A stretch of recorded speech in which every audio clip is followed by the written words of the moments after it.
And for our last stop for today, we're gonna visit the Petroleum Museum here in Stavanger. As you know, Stavanger is a huge oil and gas hub. Norway produces its oil almost fully from the offshore rigs, which are placed in the North Sea, and this museum is supposed to tell us a history of oil production, which is so paramount to Norway. As you know, the quality of life that you see around you here is largely funded by oil and gas and the riches that it brought to this nation. So we're gonna visit the museum that is gonna celebrate and explain to us a little bit about that history. So let's go check it out. Well, there we are, walking into the Petroleum Museum, and look, it's interesting. On top there's a little dinosaur waving its tail, because it's quite important to remember that a lot of what we call oil today came from fossilized, dinosaurs and fossilized wood from that era. Anyway, let's go in and see. Oh, nice. Look at this. So right as we walk in, we can see world's largest drilling bit on display. How cool is that? This is what they would use to just drill out the rock before they put any pipes in. They would use different drilling heads for different kind of rock, but this is supposedly what it says here, the world's largest one. So cool. Look at that.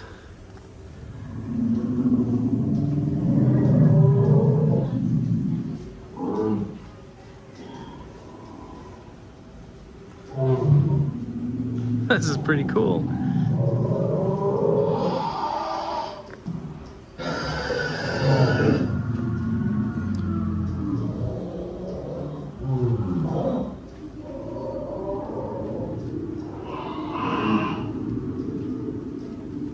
So I'm assuming these are life size, so you can only imagine what it would look like to live back then. Wow.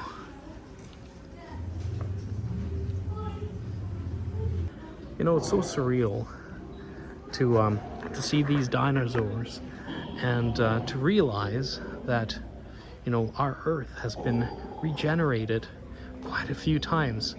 So even dinosaurs themselves are relatively newcomers to our planet.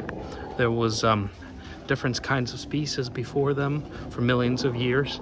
Then those died off, and then dinosaurs came along, and then they died off, and then now we have humans largely populating the planet and the mammals. So it's but back then birds were the primary inhabitants. Like their tree was the most populous one on Earth. So it's just so surreal to think that right here where we stand was a completely different world that is so alien to us. But visiting places like these, you can sort of get a glimpse on what it was like. And the oil and gas that we use today was beginning to form during that age from the fossils of that dinosaur time period. So we're still very interconnected, but what a different worlds. Look at this cool fact. So the Norwegian continental shelf actually covers 6 times more than the mainland Norway. So you can see it right here. Here's Norway, and here is the rest of the shelf where Norway produces its oil and gas. You can see how vast it is and the amount of resources this beautiful country has to draw from. Of oil and gas resources in Norway, and in Norway we have what we call the Norwegian model, the Norwegian petroleum model. It's from 1971. It was articulated in 1971 by politicians and lawyers in the Norwegian parliament. And the model consists of the Norwegian Petroleum Directorate and also Statoil, nowadays called Equinor. So for the Norwegian state, it was important to have a state-owned company competing with all the big multinational American oil and gas companies with privileges. And also they needed an institution, the Norwegian Petroleum Directorate, which is actually controlling all the activities in the sector every day on behalf of the Department of Oil and Gas nowadays, Oil and Energy nowadays. So in this model, we also had what we call the 10 Oil Commandments. They were also articulated in 1971. And they are more or less the oil constitution in the Norwegian constitution. So all operators had to respect these commandments. And it's also a way to tell future politicians of how Norway wants to administrate its oil and gas resources. So it's really important commandments in many ways. So every Norwegian field has been nationalized. For instance, we always have to focus on other industries that can be developed on the basis of petroleum industry. For the economy, it's really important to have focus on this commandment because it can be quite difficult sometimes to handle and tackle oil and gas industry, because there's so much money in it for a small state.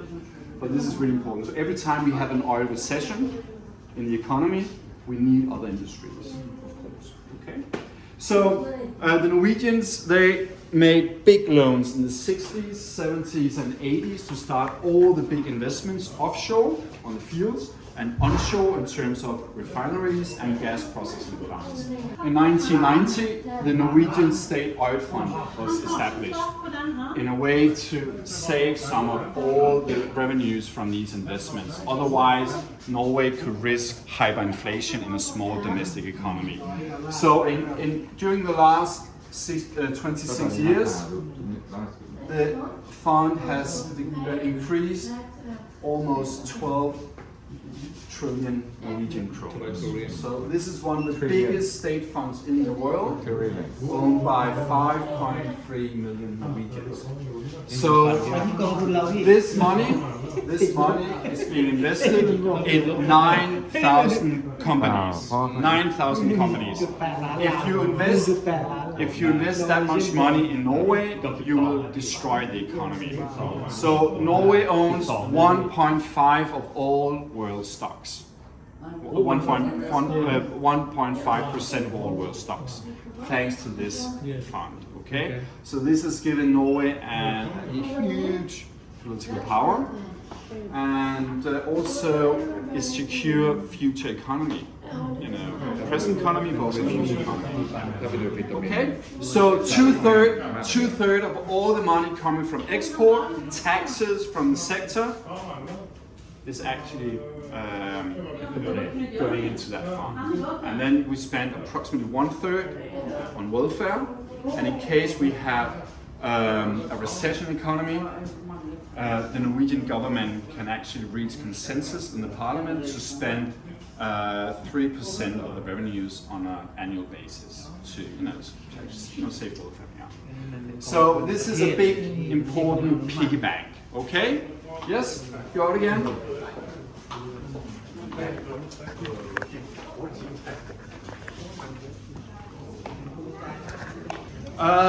In this part of the museum, we show the historically most important platform designs in Norway from the 60s up to present day, actually. So we have many types of platform designs, of course.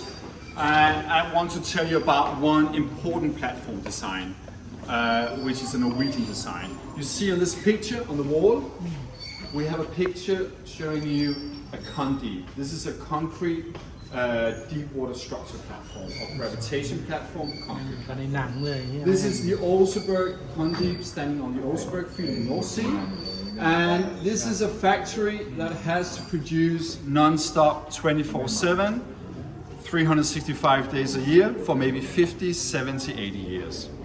So they can't stop the production. So it requires an enormous maintenance work every second to hold this factory going. And approximately 250, 300 people are working on a factory platform like that every day. So they work typically for 2 or 3 weeks, and they have 3 or 4 weeks off. Yeah? But where do they stay? Where do they stay? Yeah, I can show you. Yeah. Yeah. Well, on that, about 250, but it differs. Yeah. So,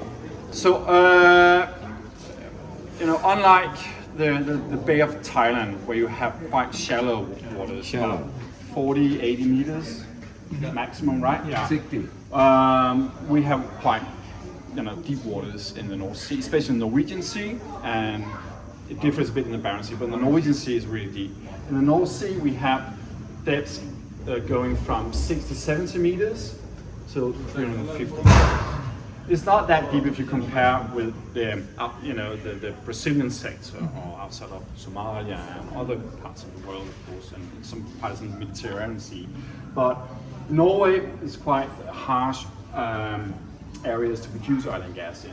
So in the 70s, when all the big elephants started to be discovered, the Frigg field, the Statfjord field, the Gullfaks field, the Oseberg field, the Valhall, the Sleipner, the Troll field, the operators and the Norwegian state faced big challenges because they had to start production fast in order to make money, but they were also facing big water depths. So they had many engineers, and one engineer, Olaf Olsen was his name, from Stavanger, he came up with the idea of building gravitation platforms out of concrete and reinforcement steel.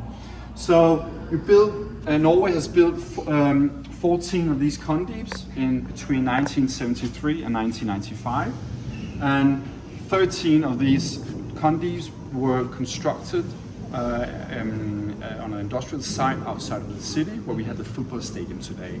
So during 20 years, these condeeps, they were built almost 4 at a time. So 2 were being built in dry docks on land, and 2 were actually finished in the fjord.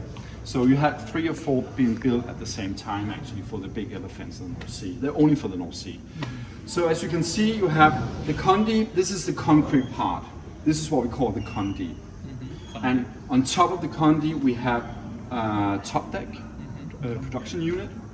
And when they're in the fjord, they can float because the cellars are hollow. And then you can build the columns, and then you tow it further out into the fjord. Ballast water was leaked inside the cellars, sinking down but still floating, and then you could sail on the processing roof, which was built perhaps on a shipyard, according to commandment number 3 in the Norwegian model. Yeah.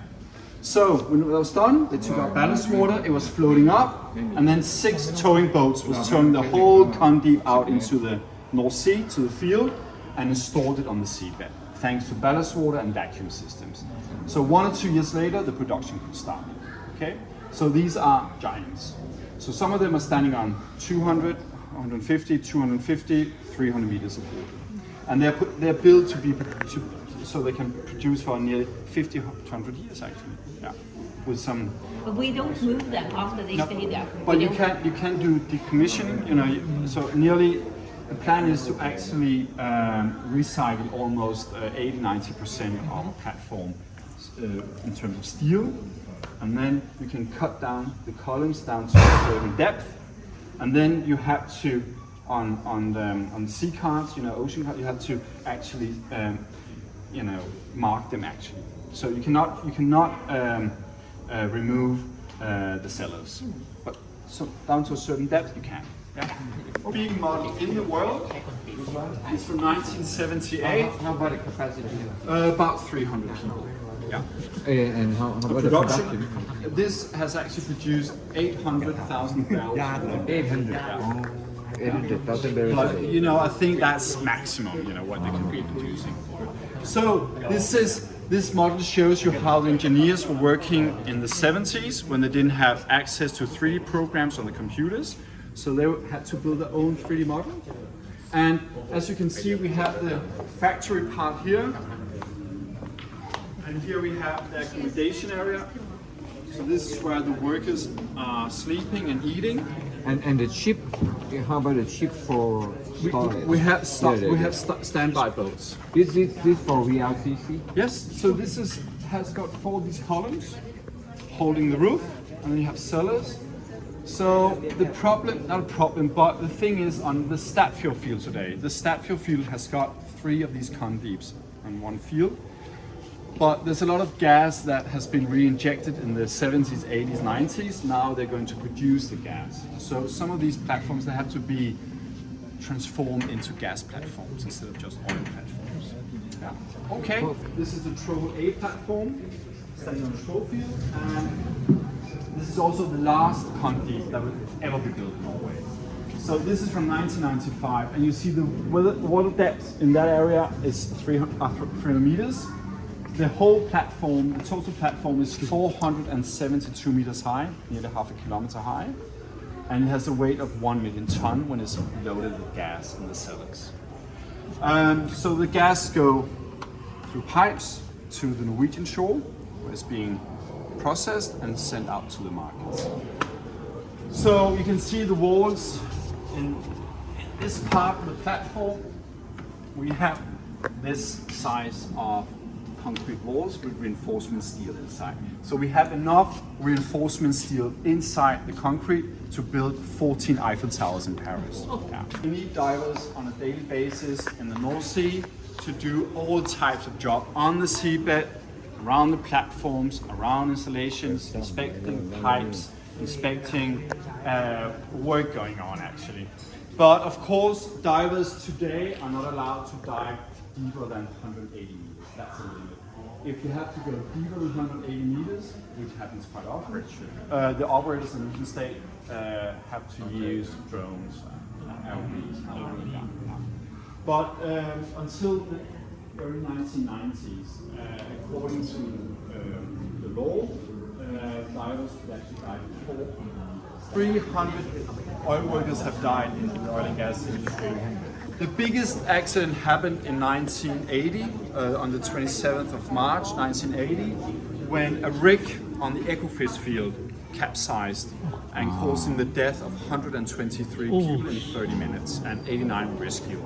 So that accident is still a kind of trauma in Norwegian oil and gas history, and quite many of the dead workers, they were coming from this part of Norway, from Stavanger. So in this exhibition we tell about the accident, who died, so we have the names, ages and where they were coming from. We tell about how you should learn from accidents in order to avoid accidents also in future time, and also about the Norwegian safety rules nowadays, which are actually based on that accident in many ways. Okay? So we take a short trip offshore. The oil and gas industry is still the biggest industry in Norway. Approximately 180,000-200,000 people work in the industry directly or indirectly. And nearly 10% of people coming from this region, part of Norway, work in oil and gas industry indirectly and directly. So in this part of Norway, people talk a lot about oil every day, oil and gas every day. And we don't build platforms in Stavanger anymore. We don't build condeeps. We don't build ships anymore. But we have rigs coming in once in a while. Ships. We have a ship at the moment at the shipyard, the Jotun ship, a floating production unit, which are going to stay here until next year, and then will be shipped out to the sector again. So we don't have any physical industrial indication of Stavanger being the oil capital of Norway. Beside of the money, of course, coming from the sector through Stavanger to Oslo.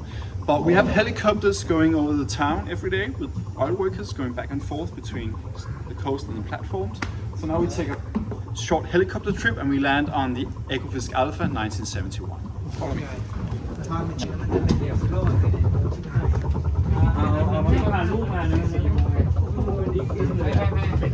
Yeah.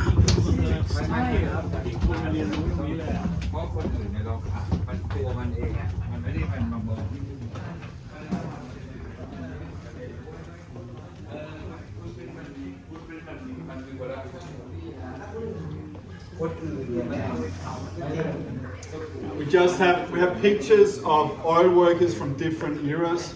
The 70s, 80s, 90s nowadays. The oil and gas industry offshore. The industry offshore is still quite male dominated. But onshore, many women are working in oil and gas companies, of course, but offshore, only about 10% of all oil workers offshore are women. So it's still quite male dominated. Some of the two first women working offshore were nurses. They came to the Frick field in 1977. And they were almost causing a riot among the men. Women offshore? No, it was unbelievable. Nowadays we have platform chefs for women, of course, geologists, engineers, everything. So, but still, it's only 10%. So, but onshore, much more. I think about 50-50. The drilling floor. So all the equipment, all the exhibits, items in this part of the exhibition are quite antiquated. This is quite old. This is from the 70s, 80s. We have an old driller's cabin from the Ecofisk Alpha platform. We have a cyberbase chair cabin, just showing you the contrast between those days and nowadays. Because we don't have roughnecks working the same way as the roughnecks did in the old days. Nowadays we have drillers sitting, operating iron roughnecks, robots, which are getting pipes, setting pipes, and setting pipes into the wells. So this is from the 70s, and it was a really hard job, physically, and also quite dangerous. People got pipes on the head. They squeezed their fingers and arms, lost fingers and arms even. So slippery floor, and really hard for the back and the legs. You've seen that before, okay? So, but this was a new opportunity for really many young men, especially, later also women, because many of these men came from the shipyards, mechanical industries. They were sailors, fishermen, and suddenly they got a job as a roughneck. And they earned 3 times more than the average salary in Norway, and they got an opportunity to actually maybe becoming a drilling chef, a job on land, mobilizing, a social mobilization actually. So this was a whole new adventure and an opportunity. And you still find that in Norway actually. Yeah. Okay, this is the fjord of Stavanger. We have the urban city islands on your right hand side, and the shipyard Rosenberg over there. And also what role Norway has in the climate challenge. So here we discuss different solutions that Norway can provide in order to reduce the emission of CO2 actually, because the oil and gas industry and oil and gas sector is actually representing 30% of all CO2 emission in Norway. So this is where we have to start actually. So in Norway, there's a lot of technology, just like in other parts of the world where we have coal industry, oil and gas industry. We have technologies that we can implement in new energy sectors. So this is a really important technology that we have to use actually also in future time to reduce CO2 emission. But Norway, of course, is all about wind turbines. It's all about electrifying platforms, which is a hot issue in Norwegian policy at the moment because we have really expensive electricity among the Norwegians at the moment. And also electrifying the whole sector will not necessarily solve the whole climate challenge necessarily, but electrifying platforms instead of using gas or diesel, capturing CO2, inject CO2 into all reservoirs, CO2 capture. It's also a huge technology being used at the moment, and so forth. So all these technologies, all these challenges are being discussed in this exhibition. Also on a personal level, always start with yourself. What can you do to change the climate challenge we are facing? Okay, exactly. Okay. Footprint. Yeah. Called Going Subsea. We tell about the subsea history in Norway from the start and up to present day. And in this exhibition, we are focusing on especially 5 big innovations concerning subsea technology. It's all about templates. And inside the templates, we have separators, compressors. It's all about flexible pipes going from the templates to the ships, floating production units. We are telling about the different types of ROVs, drones, of course. Okay. All these innovations are being visualized in a movie called Going Subsea. So we can just have a short glimpse. Okay. now we are in outer space. We are descending into the earth, the clouds, and the water. Then we're going 325 meters under the surface of the sea, down to the seabed, where we have template. So 50% of the areas used for planting soils.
So we go inside the template, and then we go beneath the seabed.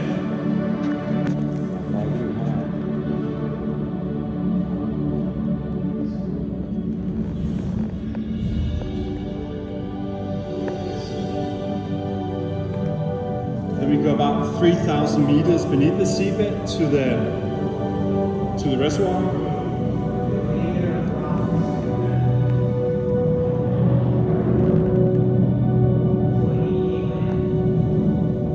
Here we have the hydrocarbons.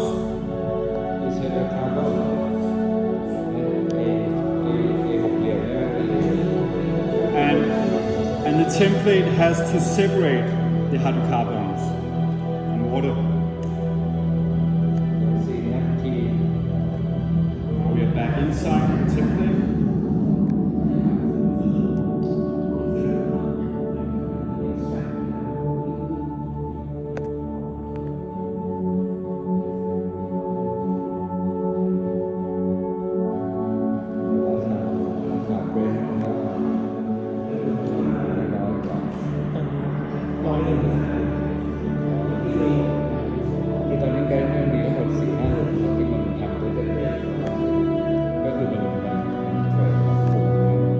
So we have a whole infrastructure connecting the production on fields.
And then in one room, the museum was playing this movie about transgenerational relationship that Norwegians have towards oil and gas. I really enjoyed its message, so I decided to record it, and I hope you guys enjoy it too. En til meg og en til mamma. Det hjalp å høre stemmen hans. Og jeg savnet han. Men jeg var redd også. Selvfølgelig tenker jeg på det vi har, men jeg kan ikke gå og tenke hele veien til at kanskje det er et eller annet som skal klare.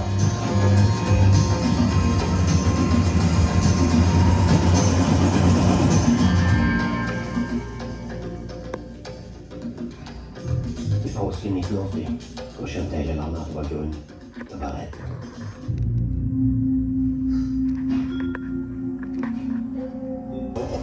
Personer som er sammen etter ulykken med boligplattformen Alexander Kielland. Til sammen mener man nå at det var 213 personer ombord da ulykken skjedde. 89 personer er berget. 39 mennesker er til nå funnet. Dette er en katastrofe som setter mer og mer preg både på Stavanger og på hele landsdelen.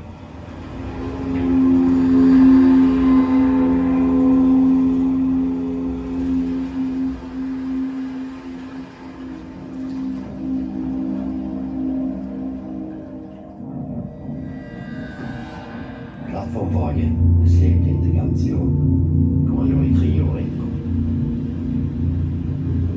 Hver dag jeg gikk til skolen, så jeg beina ligge der og flyte, mens nye plattformer ble støpt til siden av. Vi bygde og sørgte samtidig.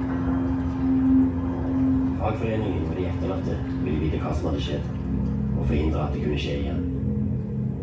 Myndighetene ville senke han. Fagforeningen vant. Far min var på mange sikkerhetskurs inntil det. Han ble med i fagforeningen også, både han og mamma. Alt er tilrettelagt for en jubelkveld her i Stavanger.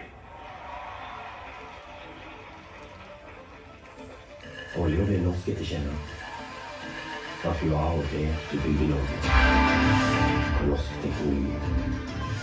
Nå kom diskotekene, pastellfargen og jappetider.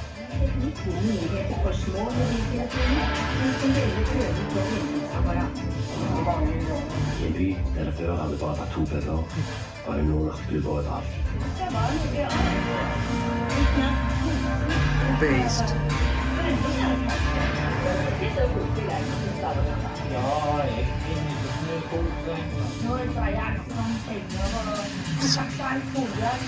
Vi fikk fall på nå, bli rikere til en tro på havbunnen. Det amerikanske mannsdominerte miljøet på plattformene, det forandret seg. Det var norske sjefer der nå. Jeg ville vekk fra alt som lukte oljepenger og Grand Prix. Jeg ønsker at du tar deg jakken og tar ned i oljen, så du kjenner det. Oljebransjen sto for alt jeg hatet. I England hadde de Don Ray. Sovjet hadde Chernobyl. Og i Norge hadde vi olje. Hver vår vei å ødelegge verden på. Livet er ikke bare fabrikkerfortjeneste. Hva presterer pappa hjemme til 18-årsdagen? Han hjemme i bilen. Med stangen. Jeg skulle arve den. Det var kanskje da vi begynte å krangle. Uansett, jeg tok ikke imot den bilen. Jeg angrer kanskje litt på det nå. Den var jo jævla fin.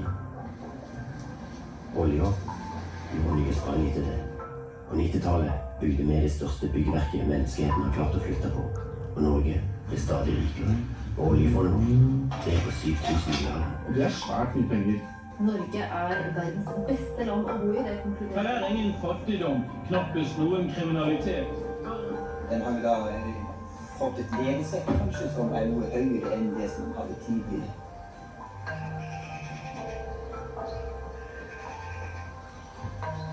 Jeg var så sikker den gangen. Alt ble vanskeligere når det ble eldre.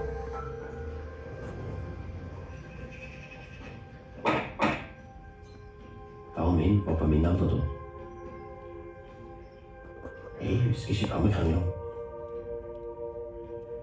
Til slutt så kranglet vi ikke. Det bare holdt kjeft.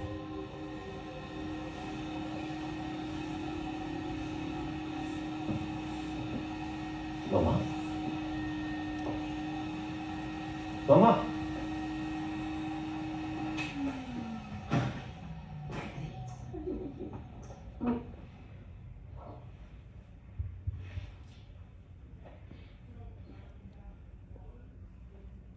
Pappa?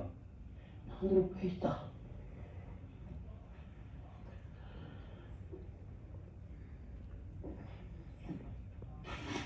Jeg fant den her.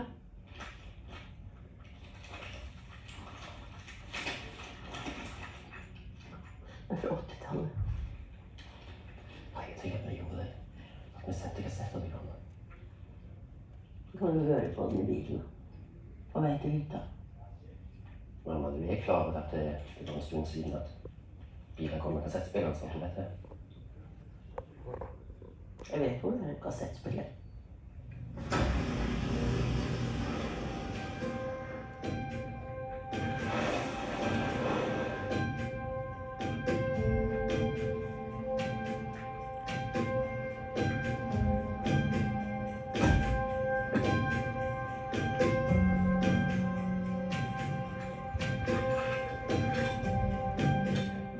Thomas, jeg sitter her i kahytten min og det blåser opp ute. Husker du når vi sto på hytta og kikket ut på havet da du var liten? Og alt jeg fortalte. Men det jeg ikke fortalte var hvor redd jeg er. Livredde. Redde i helikopteret på vei ut. De detonerer, vet du. Folk dør. Redde når det blåser. Når du tar inn basketen. Jeg vet ikke om du skjønner dette. Jeg skjønner det ikke helt selv heller. Men det som har skjedd, takket være olja, med oss, med landet vårt, det er en velsignelse. Det føles som om alt er mulig nå. Folk kan leve gode liv. Selv arbeidsfolk. Når jeg kommer inn og treffer deg og mor, er det som om ordet bare blir rot.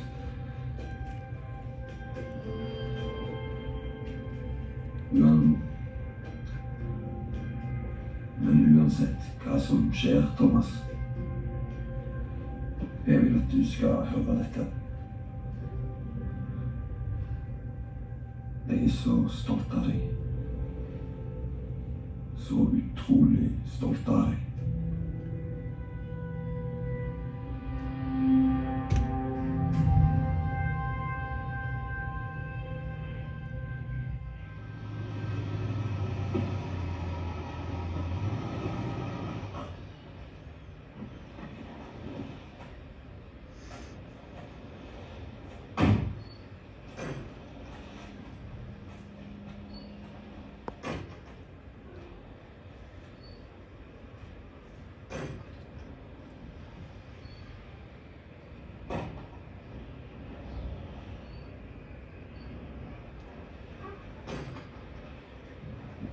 Pappa?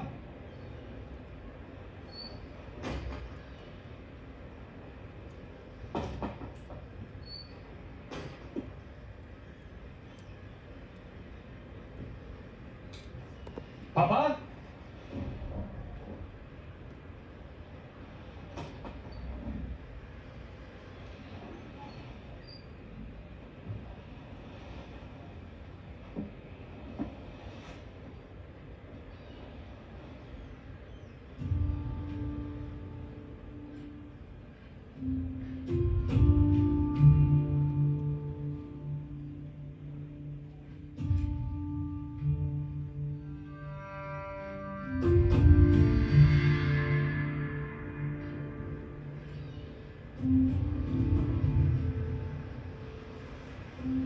De har meldt storm utpå der i natt.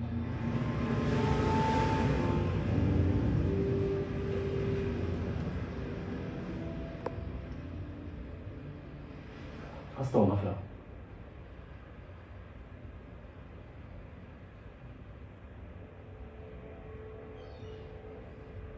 Klarer den òg.